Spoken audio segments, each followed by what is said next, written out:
É muito fácil você pensar, né, que fulano passou porque é inteligente. Aí você se coloca como uma pessoa que não tem inteligência. Então é uma coisa fora do seu controle. Mas é muito automático. fácil você desistir. Muita gente faz isso. Mas aí quando você faz isso, na verdade, você não quer pagar o preço. Esse que é o ponto, né? Eu vejo que as pessoas fazem isso, porque hoje elas falam, Nath, mas você é inteligente. Eu falei, gente, mas vocês não sabem o quanto que eu ralei. Eu acho que ser inteligente tem que ralar, cara. E você treina ser inteligente. Disciplina. E vou falar uma coisa, isso daqui é muito romantizado, sabe? Esse fato de você achar que você tem que tomar a decisão.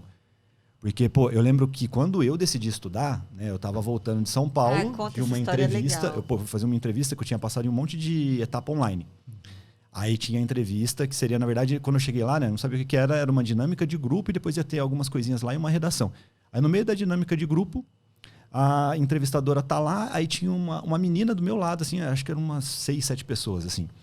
A menina do meu lado começou a conversar com a entrevistadora e chegou a conversa de que ela era indicada, essa menina, indicada pelo diretor da empresa, era um grande banco aqui.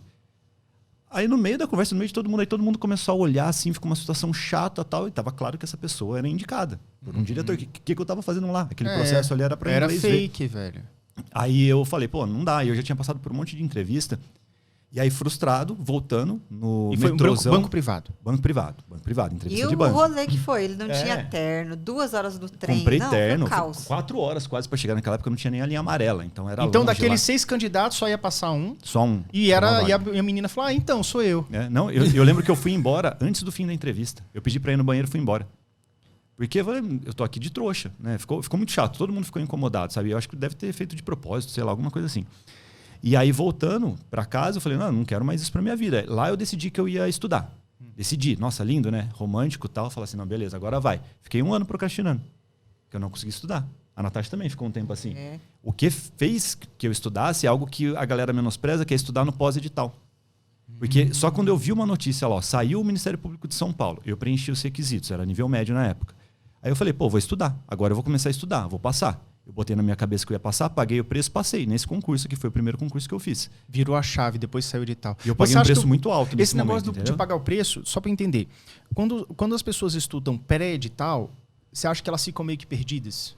Talvez. E assim, procrastina, né? A gente procrastina. A gente fala, não precisa estudar agora. Não o iniciante, ele acha que ele tem mais tempo para estudar, porque ele sempre quer um concurso longe. Porque ele tem a ilusão, não, vou me preparar bonitinho, agora eu vou me organizar bonitinho, vou estudar 2 anos, vou passar no concurso.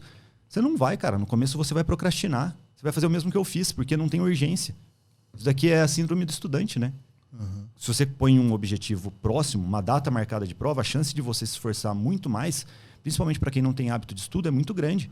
E aí depois que vem a magia, porque depois que você faz o primeiro concurso, quando você paga o preço, você sente uma evolução, você pega no mínimo um pouco de confiança, e se você continuar estudando para um concurso da mesma área, você pegou o hábito de estudo, você entra no piloto automático. Foi isso que aconteceu comigo. Foi isso que aconteceu com a Natasha acho também. Que é a síndrome do brasileiro, né? A gente não deixa para estudar um dia antes da prova, todo mundo deixa para estudar de última hora. Então, se você não tem um edital aberto, a tendência é que você procrastine para começar. Porque nunca vai chegar aquele deadline, né? Você fica esperando o momento perfeito, só que o momento perfeito não existe. Então, começa com o edital aberto e põe na sua cabeça que você precisa passar. Eu acho essa coisa assim, de você determinar, não, eu vou passar, é importante. Porque aquilo vai fazer você manter ali um tempo estudando. Porque estudo para concurso não é uma coisa tão rápida, né? Para alguns, às vezes é de primeira, para outros não. E tá tudo bem, você só precisa continuar e descobrir o caminho certo. Sim. E quando eu falo, né, eu passei de primeira, o primeiro concurso que eu fiz. Só que eu já tinha virado a chave lá no vestibular, para matérias básicas, sabe? A partir de direito, eu não tinha visto nada na minha vida. Eu me assustei quando eu fui estudar a Constituição, eu lia, não entendia. Aí eu tive que correr quando atrás. Você teve que correr atrás, a parte de direito, você já estava fazendo o direito? Eu estava no primeiro ano da faculdade, só que no primeiro ano você não tem nada de muita direito. teoria, É só abstração. Hermenêutica. Economia, sabe? Economia, política. Então, não era conteúdo... Eu lembro que eu comecei a ter, acho que, a LINDB, que é a lei de introdução... a antiga, como é que chamava? Antiga LIC, nossa. Lei de introdução ao Código Civil. Nossa. Agora que é... Lei de introdução às normas do direito brasileiro. Isso, agora mudou. Eu só tinha estudado isso. né? Eu nunca tinha visto a Constituição na minha vida. Então foi um baque, assim, sabe? Eu não sabia como estudar. Mas aí o que eu fiz? Eu cortei aquelas matérias que eu tinha conforto, que eram as matérias básicas, praticamente não estudei, e foquei toda a minha energia lá nas matérias de direito. Aí eu consegui evoluir. E era um concurso totalmente voltado para a letra da lei. Né? Então, isso como que você teve essa sacada? Pô, esse concurso aqui é a letra da lei, eu vou fazer assim. Teve alguém, um guru, alguém que ensinou você? Eu fiz a prova, eu fiz o que ninguém faz. Eu fiz o que ninguém faz, que é, primeira coisa, faz a última prova do concurso que você vai fazer. Ninguém faz, todo mundo fica com medo, porque, não vou errar, eu errei tudo de direito, mas ali eu identifiquei a minha dor. Aí você já entendeu, cara, direito que eu tenho que focar. Se eu melhorar aqui, e nesse concurso o que eu fiz foi arriscado, porque 80 e poucos % do total da prova era matéria básica, era português e tal, e eu abri mão dessas matérias para focar só em direito. Mas ele já estava estudando para vestibular. Mas aí eu já tinha o meu contexto do vestibular, mas assim, quando eu fiz a prova eu identifiquei isso, nessas matérias eu consigo. Até que me virar bem, preciso só fazer uma adaptação. Eu fazia um estudo no domingão só, com questões de matérias básicas da VUNESP, que era a banca organizadora. E aí, na parte de direito, eu foquei só na letra da lei. Eu até comprei uma apostila de banca na época e eu vi que tinha conteúdo fora. Aí eu fiz as provas anteriores, né? Eu fiz o TJ de São Paulo também, que alguém tinha falado para mim que era parecido e tal. Eu falei, pô, você olha aqui, é letra de lei, letra de lei. Aí eu via na apostila, o cara colocava comentário de coisa profunda, sabe? De doutrina. Eu falei, não faz sentido. Riscava, porque eu ficava muito bom naquilo que ia cair na prova. E deu certo. Ou seja, a base sua foram as provas anteriores daquela banca. Sim.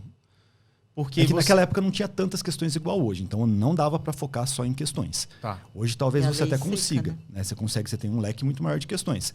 Então eu identifiquei o perfil da prova, trabalhei, fiz primeiro a prova ali, fiz algumas provas anteriores para entender o que eles cobravam e aí mergulhei no material, que eram as ferramentas que eu tinha naquele momento, que era ali o material basicamente voltado para a legislação que eles cobravam lá no edital. Esse então é o foco principal que o estudante deve ter. Até hoje.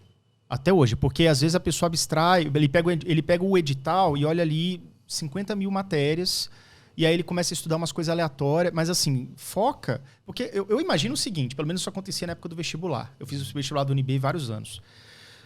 Se você olhasse o edital, era muita coisa, mas na prova não caía tudo. Na moral, na prova caía 20% de cada matéria. Pareto, cara. É Pareto. E aí, se você faz algo como você fez, não sei se foi intuitivamente ou aprendeu com alguém, mas você começou a sacar que, velho, não vai cair tudo, então eu vou focar nisso aqui. Não, eu entendia já a regra de Pareto, né, nesse momento. Só que aí eu entendi que aquele conteúdo, quando eu separei bonitinho o material, não fazia sentido me preocupar tanto com a lei de Pareto, porque o conteúdo, para você ter uma ideia, o conteúdo do Ministério Público de São Paulo e do TJ de São Paulo, que são concursos parecidíssimos, assim, irmãos gêmeos quase. Se eu montar um material em formato de apostila, dá assim umas 300 páginas. Isso aqui é muito pouco, sabe? Então não dá para comparar com um edital, por exemplo, sei lá, de TRF para analista, que aí você vai olhar, o material, se você reduzir, se você deixar ele bem enxutinho, sem desperdício, vai dar 2.000 páginas mais ou menos, 1.500 páginas. Então é uma realidade diferente. Ali não dá para você ficar repetindo várias vezes aquele conteúdo, você vai se perder. Aí você prioriza Pareto, questões para entender aqueles tópicos que mais caem. Agora, em concursos mais simples, com conteúdo, em matérias às vezes mais simples, você consegue fazer isso também. Faz sentido você dominar todo o conteúdo. Em outras, não. Aí depende muito da realidade de cada matéria, entendeu?